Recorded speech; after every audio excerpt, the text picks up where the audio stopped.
Happy Sunday for most teams. First day of the NFL regular season. I'm a little pissed off that the Giants lost, but I'm happy to be here with my guest, or the star of the show.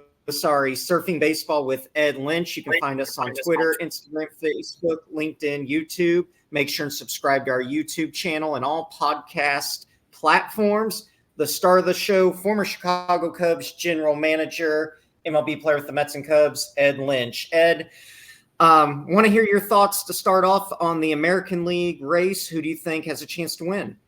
I know we talked about the San Diego Padres in the National League, and I really believe that they're going to make a run for it. And the reason is their bullpen. Bullpens win and lose games in the postseason. Very rarely do you see a starter lose a game late in the playoffs nowadays. The days of Steve Carlton and Tom Seaver are gone. So more than likely, you're going to have a reliever in there in the sixth inning of a playoff game, unless you've just got a Chris Sale type pitcher in the game. You're just not going to take him out. You're just not going to let him go third time through a lineup. In the American League, of course, everybody's in love with the Yankees, and they should be, and Baltimore. There's a lot of entertainment there. They're 1-2 in runs scored in the American League. When you got players like, Judge and Soto with the Yankees and Santander and Henderson with the Orioles, it's a very sexy thing to do is look at those superstar players. But let me tell you something, in my experience, I've never seen a team slug their way to the World Series or the World Series championship. It comes down to pitching. And, look at the Yankees. Clay Holmes started the year out. His first 20 appearances, he did not have an ERA, meaning he did not give up a run. And since that time, he's blown 11 saves.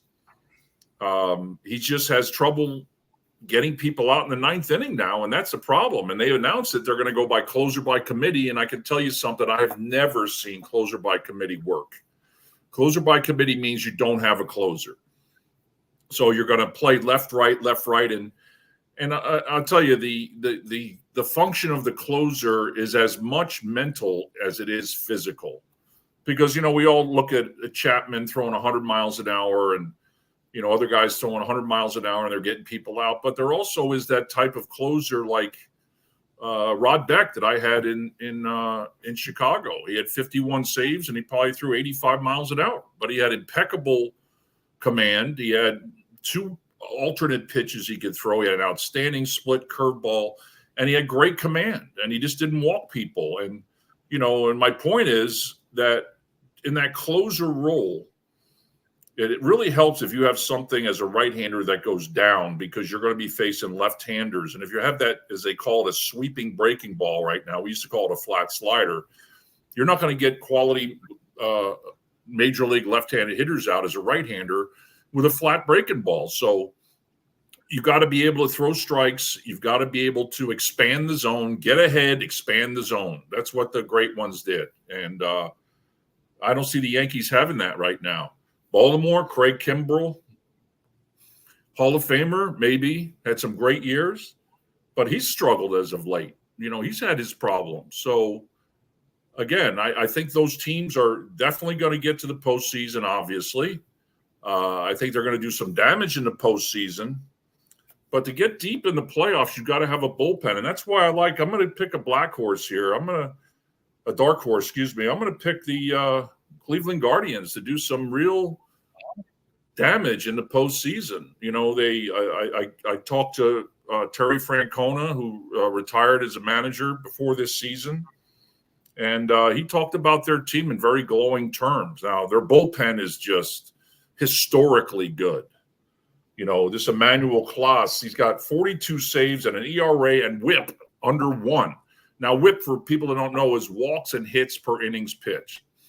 So if you're going out there and getting less than one runner on base per inning pitched, you're not going to give up many runs, and an ERA under 1. This guy's virtually unhittable. And they got depth. They got two rookie relievers, Cade Smith, Hunter Gaddis. They're both leading the league in appearances, rookie appearances. And Terry brought that up. He said, their bullpen is outstanding, but are they going to have enough gas to get to the end? And the one thing about young players, especially young pitchers, September is virgin territory for them. They've never been there before. They haven't played baseball in the middle of September, at the end of September in their lives. They're just not used to it. A 5-month season in the minor leagues is a lot different than a 6-month season in the big leagues. And you see guys run out of gas. So I think Cleveland, with their bullpen, I hate to say the word if, but if they could even clinch the division a few days early and give, say, those guys Saturday, Sunday, and then Monday, and then start the playoffs, boy, those guys are going to feel like they've been born again. Just a couple days off. Now, their starters aren't that bad. They've got some guys. Tanner Bibby I think is a legitimate major league starting pitcher. Ben Lively, Gavin Williams, Matthew Boyd. And their schedule. They got 4 games with Minnesota between now and the end of the year, and that's the only playoff team they're going to play until the final week of the season when they have the Astros. So they have a very, very favorable schedule. They're also the youngest team in the league. On the offensive side, they don't strike out. I think they're second in baseball in stolen bases. And when you're the youngest team in the league, that tells you something. It tells you you're probably going to stay healthy. Guys are going to play with a lot of enthusiasm.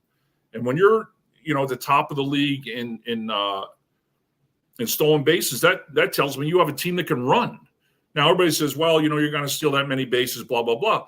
But I'll tell you what, if you score from second base every time there's a single, and you score from first base almost every time there's a double, that means a lot. Is Aaron Judge going to score from first base on a ground ball double down the left field line? Probably not. But when you're young and athletic like the Guardians are, they're going to be running wild all over the field. And they have an outstanding defensive team. I'm not a big metrics guy when it comes to defense. I want to see a player to determine what kind of defensive player is. But, all the metric guys say, and I think I quoted, they have an outstanding defensive squad. So that tells me something. So when you're playing good defense, you can run.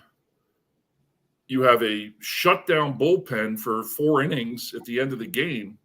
You're going to win a lot of games that you probably shouldn't. So if that starter can go out there and pitch 5 innings or 6 innings and give up 3 or 4 runs, the game is almost over for the other team. They're not going to score again. So your job is just to score 5 runs in 9 innings. They have to score 5 runs in 4 innings to expect, or 5 innings to expect to win. So it shortens the game. The Guardians and the Padres, they're playing 5-inning games. So it's just tough to beat them. So I think that means a lot to their chances to get to the World Series and even win it. So it sounds like, based on Friday's predictions, and now hopefully it's Padres and Cleveland World Series, that we both look very, very good, right? Well, the happiest people will be San Diego and Cleveland people, because Major League Baseball will not be happy. I mean, they're always rooting, obviously, for a Yankee-Dodger World Series. The ratings probably won't be there. Are they both going to get to the World Series? Probably not. Probably not. But I'll tell you what, don't sell these teams short, these 2 teams, because I'm telling you, the strength of bullpen goes beyond words in the postseason. Defense, bullpen, and they score runs. They score runs. People say, well, they home runs and OPS. So I said, would you rather lead the league in home runs or lead the league in runs scored? Every baseball guy is going to tell you they'd rather lead the league in runs scored, because that's what it's all about, outscoring your opponent. So I'm excited. If I'm a Guardian fan or I'm a Padre fan, I'm pretty excited about what's going on. And in the American League, it should be a lot of fun to watch these playoffs. When you see guys trying to slug their way through the playoffs versus a team that's trying to pitch and play defense through the playoffs. Any other teams out there of interest? Well, it's interesting. The Mets and Astros, for only the 3rd time in Major League history, which is how long? 150 years? The Mets and the Astros are 2 teams for only the 3rd time in Major League history who were 11 games under at one point in the season and now are 11 games over, where they were. I don't know if the Mets still are. They lost today. But so that goes to show you how volatile this game has become. And I think a lot of it is because of the lack of consistent starting pitching. Those bullpens are out there every day, you're going to see a lot of games. I'm already seeing just severe blowouts, 14-3 games, 15-5 games. You're going to see a lot of that really instability in pitching staffs because, when you're managing in April and May, like it's a fifth game of the American League Championship Series, left, right, we don't want this starter to get in trouble this sixth inning. You're going to pay the price late. And I think that's one thing that even really good clubs like Cleveland have to worry about. They've got young pitchers who are in the league lead in appearances. But, there's other teams like Kansas City's had a really good year. Bobby Witt Jr., we talked about him, superstar. I'm happy for the people in Kansas City. It's been a while. They built a nice foundation there, so should be exciting there for years to come. Do they have enough to get to the World Series? I mean, anything can happen, but they're young, and I don't know if they have the depth of the Yankees or the Orioles or even Cleveland. Houston again, they've shown some resiliency. They've come back. They were 11 games under. Now they're in first place in the division. They're going to be reckoned. They're going to have to be reckoned with. And Minnesota, Minnesota is the third wild card right now. They've done a good job there. But I still think the class of the league is going to be Yankees, the Baltimore Orioles, and the Cleveland Guardians. I really do. Switching gears, Ed. So today in Chicago, actually, it's been an interesting weekend in Chicago. Anthony Rizzo makes his return, first time to Wrigley Field since being traded over to the Yankees a few years ago. But some Cubs greats went into the Cubs Hall of Fame today. Kerry Wood and Aramis Ramírez. And my dad was telling me this morning that on the Score out of Chicago yesterday, they were debating, not to take anything away from anybody who's in the Hall of Fame, but they were debating whether Sammy Sosa should be in that Hall of Fame. So what are your thoughts on that?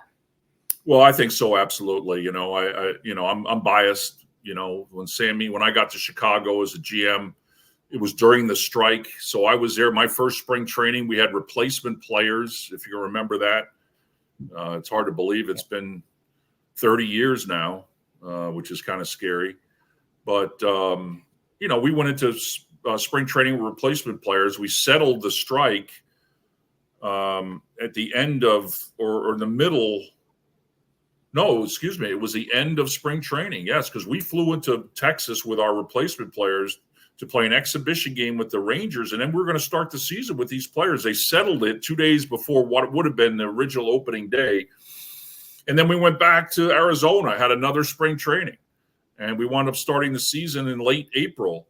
And I can tell you, coming into Chicago in 1995, there were an awful lot of empty seats. There were a lot of pissed off fans. Let me tell you something.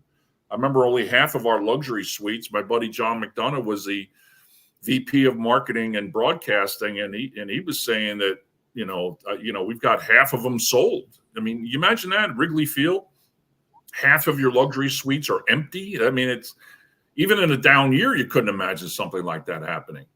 And let me tell you something. Sammy Sosa had a lot to do with not only resurrecting the interest in the Chicago Cubs, but in all of Major League Baseball. Yeah. Now, Sammy, I don't know what the reasons are why he's so unpopular with the organization. The fans, I'm sure, love him still. Yeah. To him, he's a memory. He's been out of Chicago for 20 years, and he's a guy that they all, the guys in their 30s now were young children when they were, Sammy was at his best, and he did a lot to save, or reboot the interest in the Cubs. By 1998, my gosh, we didn't have any empty suites after that, and I kind of equate him to Barry Bonds, to Mark McGwire. I don't think there's a more universally despised player in the United States than Barry Bonds. But let me tell you something. In San Francisco, he is a god. And you talk about saving a franchise. I mean, I call that stadium they built in San Francisco the house that Barry built. And Mark McGwire. I don't think Mark McGwire gets too much love in Chicago or a lot of these other cities, but in St. Louis and in Oakland, they love him. He was a star player. Sammy, I don't understand Sammy, it's kind of the reverse. I'm sure Sammy is more popular nationally than he is in Chicago or with the club. The club hasn't deemed it necessary to even consider him for the Hall of Fame. I just don't understand how he could not be in the Hall of Fame. Now, I'm not taking anything away from Kerry Wood or Aramis Ramírez, but if Aramis Ramírez is in the Cubs Hall of Fame, Sammy Sosa certainly belongs in there offensively. Quick side note on Kerry Wood, I got to tell you this one. That was my first draft pick. It was a 1995 draft. We were picking fourth. And I remember the consensus number one pick was the punter at Nebraska, and that was Darren Erstad. I saw him punt in the Orange Bowl that year for the University of Nebraska, but he was a hell of a punter, but he was an even better baseball player. So we all knew he was going to be the number one pick. And number two was the Padres, and they picked Ben Davis, a catcher out of Philadelphia High School. We knew that they were going to pick him. They were telling people they were going to pick him because everybody knew it was Erstad. And when you're picking number two, there's no reason to be secretive. They didn't broadcast it, but internally they're telling people, hey, we're taking Davis. So if they change their mind, they can take whoever they want. Now, the team ahead of us was the Seattle Mariners. And I remember thinking, we didn't know. We had heard they were considering taking Kerry Wood. And if they took Kerry Wood, we were taking Todd Helton. A lot of people don't know that. We had Mark Grace. We had Mark Grace already, but you just don't pass on a 21-year-old college junior because you have a 30-year-old superstar first baseman in Chicago. I mean, it's going to take him some time to get there, and you can't have too many good players. And Todd Helton would have been a star no matter where he played. And it was funny. I was in Colorado when I was scouting, and it was Todd Helton Day. And I almost went up to him. I had a chance to say something to him, and I didn't. I should have. I was going to go up to him and say, Todd, my name's Ed Lynch. I was the general manager of Chicago Cubs when you were drafted. And then tell him that story and just say, this is how funny life is. You came this far from your whole future being changed. If the Seattle Mariners, take Kerry Wood, you're a Chicago Cub. He probably wouldn't have believed me, but it was true. It was true. And then Kerry Wood, I'll tell you what, Kerry Wood was, he was hampered by a lot of injuries. I understand that. And the highest compliment I can give Kerry Wood, he's the kind of guy for all you dads out there, he's the kind of guy you hope your daughter marries. Just a wonderful person, great human being, was hampered by a lot of injuries. And those injuries started young. I mean, he was kind of abused when he was in middle school and high school, but great competitor, great pitcher, great human being. And I'm proud of the fact that I drafted and signed him. I did his contract too with the Hendricks brothers. And I'm very proud of the fact that he's in the Cubs Hall of Fame. But Sammy belongs in there, and I hope they reconsider and give him a chance to go in. Yeah, and as a Cubs fan growing up, thank you for drafting Kerry and the memories with Sammy and all that. That was great. The last thing I will ask you, Ed, I remember going to a game, and Sammy is loved in Chicago, but I remember going to a game toward the end of his career when he the fans would cheer him when he would hit a home run. And then I think it was 05 or 06, one of his last years there, somewhere in there. And when he would strike out, they would boo him. And I just wanted to say, I was young back then, but I was looking back, I'm like, I want to tell those fans, get a clue. Like, this guy put asses in the seats and basically put the Cubs on the map I don't know about that little tidbit, but it just kind of goes to show. Well, I'll tell you what. Hey, let me tell you something. Remember Aaron Judge getting booed out of the stadium earlier this year in Yankee Stadium? How about that? How stupid those people feel now. But they're fans. They're fanatics. That's where the word comes from. But Sammy, I'll tell you what. That was a magical year in '98 when he hit 20 home runs in June. I think he had another 20 in July. And Kerry Wood struck out 20 guys in May. Harry Carey had passed away in February of that year.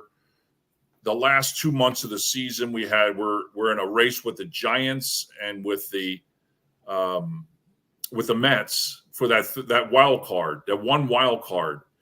And I remember, here's a funny sidebar to that. We were in San Diego with about 2 weeks or 3 weeks left in the season, and we had a conference call, and we were going to do flip the coin to see who gets home field advantage. And so at that time, we were the wild card. We were ahead of the Giants, and we were ahead of the Mets. So I got to make the call on the flip. So first one was, okay, this is a commissioner's office on the phone. Ed, you're going to flip against the New York Mets. Heads or tails? I said heads, and it was tails. And I'm like, I was 100% certain we were going to play the Mets. So I'm thinking, okay, there goes our season. We got to go to Shea Stadium and play a one-game playoff. And then I go, okay, the second flip, Cubs-Giants. Ed, I said heads, and it was heads. And, of course, the next day in the paper, I got ripped. One writer wrote, Ed Lynch called heads, and, of course, it was tails. Of course it was tails, you know. Of course it was tails. I'm an idiot, you know. I mean, coin flip? You're going to rip me on a coin flip? Come on. Can't do anything right. We wound up playing the Giants in that one-game playoff, and that was the most pressure I've ever felt at a game. And I've been in some big pressure games, you know, in pennant races in New York and et cetera, et cetera. But that game was the most pressure I've ever felt in my life. And we went, and Steve Traxel went out and had pitched 6 no-hittings, and it was against Barry Bonds in his heyday. And he was just getting to the point now where he was getting really, really good. And we won that game. And so that was quite a memory for me. But interesting times. But, you know, Sammy belongs in the Hall of Fame no matter how you look at it.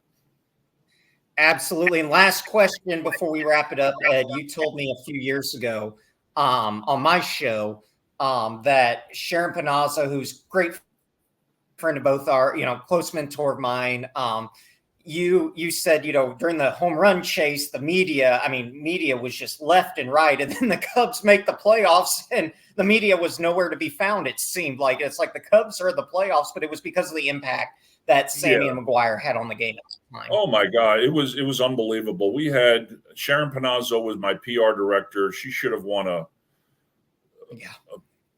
she should have won a Nobel Peace Prize for doing what she did that last 2 months of the season. We had 100 writers every day. And the only reason we only had 100 Wrigley Field, we couldn't fit any more. But we used to go on the road. We go into New York and they had 200 writers. So Sammy had to do a press conference every day before the game in a big room, not like sitting in the dugout with 10 guys there. I'm talking about on a dais in a room, interview room with 150 writers every day. And he loved it. He thrived on it. He just absolutely loved it. And Mark McGuire, from what I heard from Walt Jocketty and the people in St. Louis, was he hated it. He just couldn't stand it. You know, he just didn't want the attention. It just wasn't in his DNA to be that kind of guy. And I know a lot of guys like that. It doesn't take anything away from them as being great players, but they'll do it, but they just don't look forward to things like that. But Sammy really did help Mark with that whole process. You know, when we played them in September in St. Louis, when he hit number 61 and number 62, I was there for that, and that was a phenomenal time.